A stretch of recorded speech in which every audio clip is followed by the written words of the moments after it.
నమస్తే, welcome to our channel. నేను రవీంద్ర బాబు. ఆంధ్రప్రదేశ్ రాష్ట్రంలో రైల్వే కోడూరు నియోజకవర్గ ప్రస్తుత జనసేన ఎమ్మెల్యే అరవ శ్రీధర్ అన్న వ్యక్తి మీద మహిళల వేధింపులు అన్న ఒక అభియోగంతో భారీ ఎత్తున చర్చకి దారితీసింది. కొన్ని ఛానల్స్ అయితే పూర్తిగా డే మొత్తం దీన్నే చర్చిస్తూనే ఉన్నారు. మరి ఈ మహిళల మీద అఘాయిత్యాలు కానీ, ఈ స్కామ్ కానీ, లేదా మహిళలని హింసించాడని కానీ రకరకాల అలిగేషన్స్తో ఒక బాధితురాలుగా చెప్పబడుతున్న ఒక మహిళ అన్ని ఛానల్స్లో భారీగా స్క్రోలింగ్ అవుతూ ఉంది.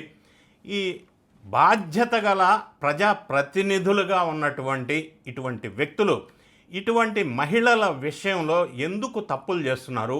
ఈ మధ్యకాలంలో ఫ్రీక్వెంట్గా ఈ సంఘటనలు జరుగుతూ ఉన్నాయి.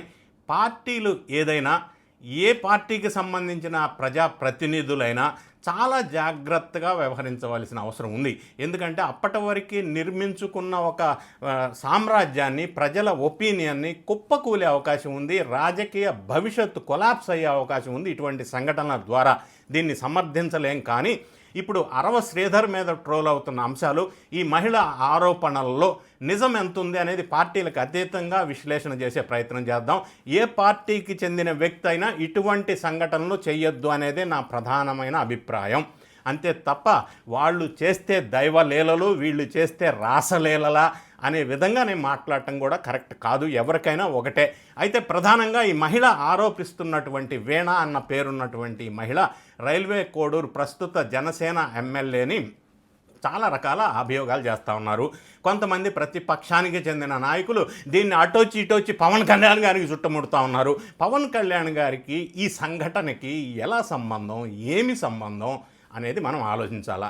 సరే, ఈ విషయాలు డీటెయిల్స్లోకి విశ్లేషణకి వెళ్ళే ప్రయత్నం చేద్దాం. మీకు ఎక్స్ప్లెయిన్ చేసే ప్రయత్నం చేస్తారు. వీడియో చివరి వరకు స్కిప్ చేయకుండా చూస్తే మీకు చాలా విషయాలు తెలుసుకునే అవకాశం వస్తుంది. నేనేమంటానంటే, ఇప్పుడు లాజికల్గా, లీగల్గా కాకపోయినా లాజికల్గా కొన్ని అనుమానాస్పదంగా ఈ మహిళ చేస్తున్నటువంటి ఆరోపణలు అరవ శ్రీధర్ మీద ఉన్నాయి. ప్రధానంగా ఈమె బాధితురాలా కాదా? మరి ఈ విషయంలో అసలు బాధితులు ఎవరు? ఎమ్మెల్యేనా, మహిళ, లేదా ప్రజల? ఏంటి ఇటువంటి వ్యవహారాలు రిపీటెడ్గా జరగటానికి గల కారణం? ఈ మహిళ ఆరోపిస్తున్నది ఏంటంటే, అరవ శ్రీధర్ రైల్వే కోడూరు ఎమ్మెల్యేగా గెలిచిన తర్వాత కంగ్రాచ్యులేషన్స్ చెప్తూ ఒక మెసేజ్ పెట్టడం, దానికి ఆయన రిప్లై ఇవ్వటం, వెంటనే ఆమె ఫోన్ నంబరు అతను అడగటం, ఈమె ఫోన్ నంబర్ ఇవ్వటం, గంటల తరబడి మాట్లాడుకోవటం. ఈ సంఘటనలన్నీ June 9, 2024లో జరిగితే జస్ట్ 1 monthలోనే వీళ్ళు మరి సోకాల్డ్ అరవ శ్రీధర్ రైల్వే కోడూరు ప్రస్తుత ఎమ్మెల్యే ఈమెని పిలవటం, ఈమె హుటాహుటీన ఆయన దగ్గరికి వెళ్ళటం, ఇద్దరు కలిసి కారులో నిర్మానుషమైన ప్రాంతానికి వెళ్ళటం, అక్కడ నా మీద అఘాయిత్యం చేశారు అని ఈమె అభియోగిస్తూ ఉంది. ఇది జరిగింది July 14, 2024 అని చెప్తా ఉంది. సరే, అటువంటి రేప్ సంఘటన జరిగితే అప్పుడే ఇప్పుడు వచ్చి పబ్లిక్లో మీడియా ముందు ఘోష పెడుతున్నటువంటి ఈ బాధితురాలుగా చెప్పబడుతున్నటువంటి ఈ మహిళ అదే రోజు ఎందుకు రాలేదు?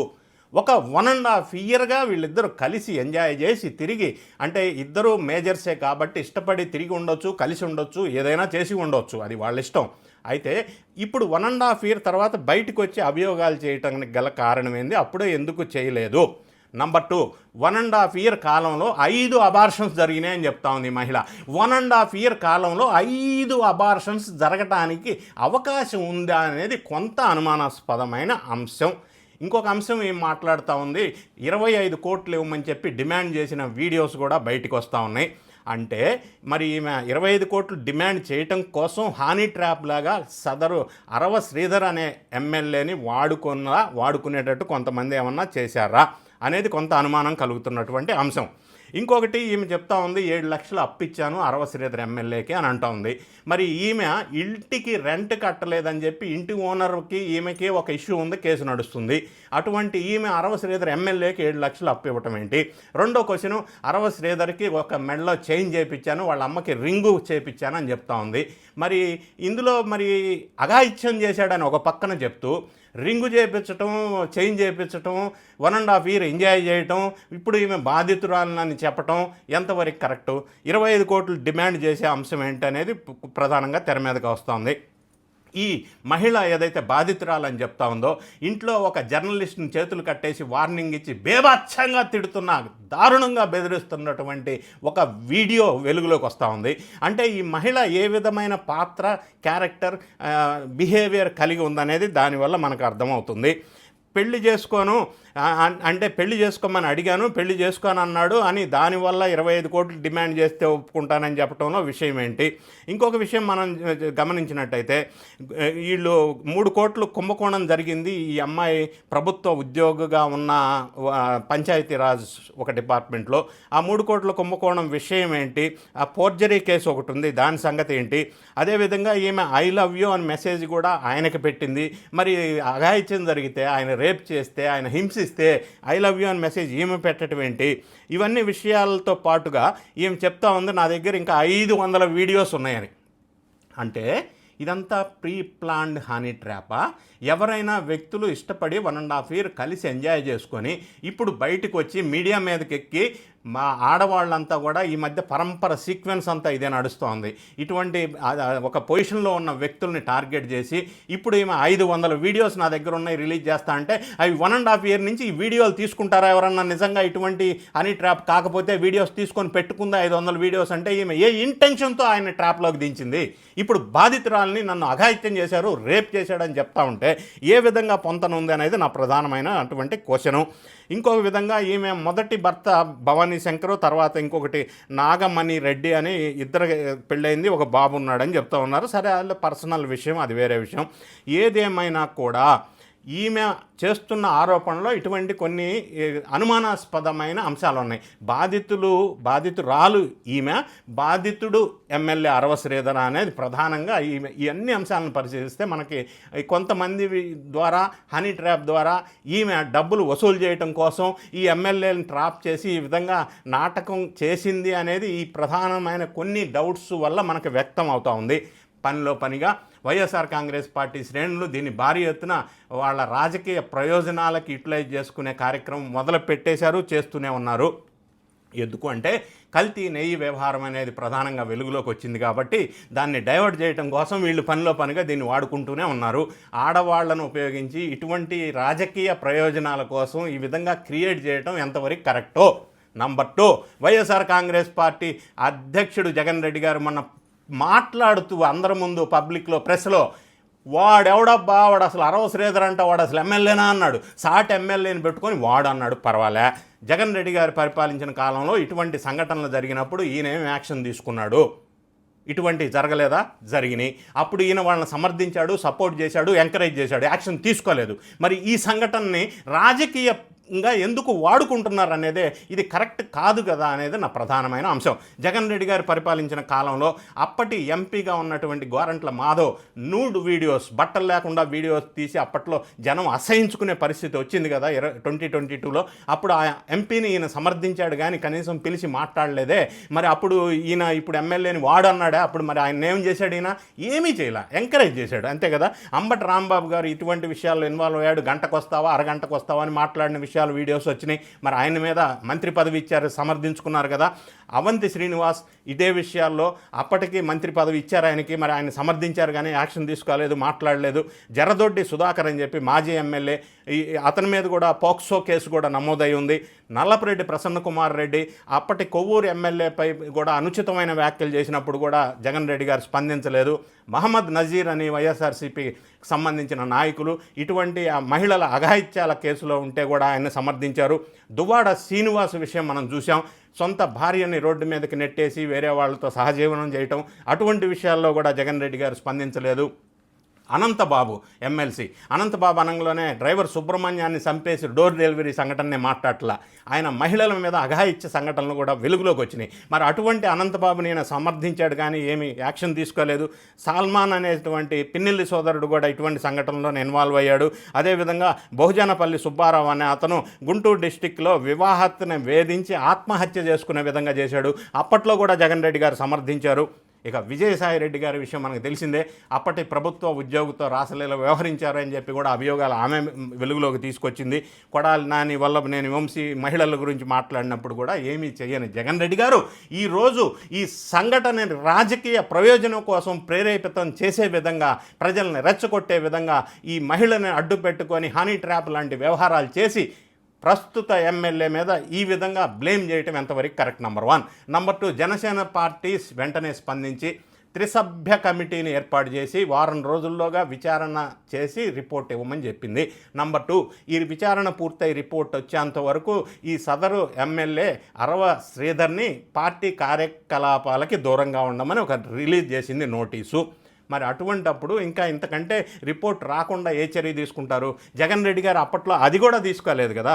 అదేవిధంగా మనం ఒకసారి చూసినట్టయితే గతంలో తెలుగుదేశం పార్టీకి సంబంధించిన ఎమ్మెల్యే ఆదిమూలం మీద ఇటువంటి సత్యవేడు ఎమ్మెల్యే ఇటువంటి అలిగేషన్స్ వచ్చినప్పుడు వెనక ముందు చూడకుండా చంద్రబాబు నాయుడు గారు ఆయన సస్పెండ్ చేశారు పార్టీ నుంచి. ఎమ్మెల్యేగా కొనసాగుతున్నారు, అది వేరే విషయం. కానీ వెంటనే రియాక్ట్ అయ్యి పార్టీని సస్పెండ్ చేశారు. జనసేనకు సంబంధించిన కిరణ్ రాయల మీద కూడా ఇటువంటి అభియోగాలు ఇస్తే ఆయన్ని కూడా సస్పెండ్ చేశారు, రిమాండ్కి తీసుకున్నారు. ఈ విధంగా కొలికిపూడి శ్రీనివాస్ తిరుపూర్ మీద కూడా ఇటువంటి ఎమ్మెల్యే ఇటువంటి అభియోగాలు వచ్చినప్పుడు ఆయన కూడా క్రమశిక్షణ సంఘంకి విచారణ పిలిచి వార్నింగ్ ఇచ్చారు. ఈ విధంగా ఎన్డీఏ కూటమిలో టీడీపీ, జనసేన ఇటువంటి అభియోగాలు వచ్చిన ఎమ్మెల్యేలని సపోర్ట్ చేయట్లేదు. Appropriate action as deemed fit తీసుకున్న సందర్భం. మరి జగన్ రెడ్డి గారు ఇప్పుడు నేను ప్రస్తావించిన ఎగ్జాంపుల్స్ అన్నిట్లో ఎక్కడా కూడా ఎవరిని పిలిచి మాట్లాడలేదు, యాక్షన్ తీసుకోలేదు. ఫిర్బీ ఇంకా ఉల్టా పల్టా వాళ్ళని సమర్థించిన సంఘటన. ఈరోజు ఈ అరవ శ్రీధర్ విషయంలో ఈ మహిళ ఆరోపిస్తున్న ఆరోపణల్ని రాజకీయ ప్రయోజనాల కోసం వాడుకోవటం ఎంతవరకు కరెక్ట్ అనేది ప్రధానంగా మనం ఆలోచించవలసిన అంశం ఉంది. ఇక అరవ శ్రీధర్ బ్యాక్గ్రౌండ్ కూడా మనం ఒకసారి చూసినట్టయితే ఆయన రైల్వే కోడూరు నియోజకవర్గంలో ముక్కావారిపల్లెలో ఎస్సీ రిజర్వ్డ్గా ఉన్నటువంటి ఆ గ్రామానికి సర్పంచ్గా ఎన్నికయ్యారు. ఈయన బీటెక్ పూర్తి చేశాడు.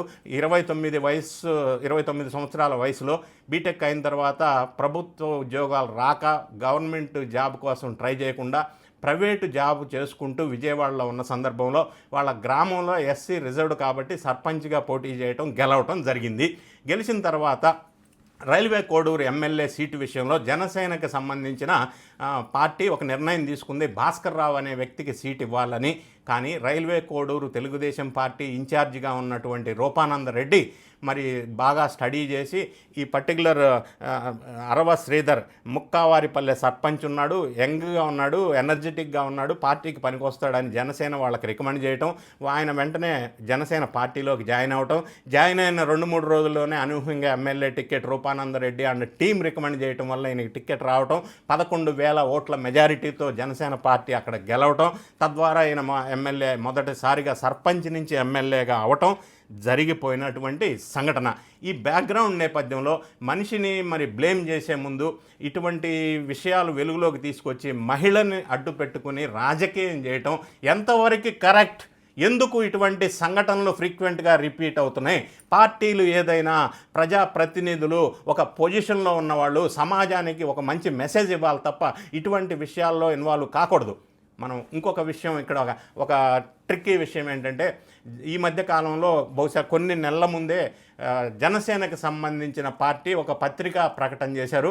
ప్రజాప్రతినిధులు జనసేనకు సంబంధించిన వాళ్ళు అవినీతి ఆరోపణలో జాగ్రత్తగా ఉండండి, మహిళల విషయంలో జాగ్రత్తగా ఉండండి, ప్రత్యర్థ పార్టీలు మన ఇట్లా బ్లేమ్ చేసే అవకాశం ఉంది అని చెప్పి కూడా వాళ్ళని అలర్ట్ చేసిన సందర్భం కూడా మనకి ఉంది.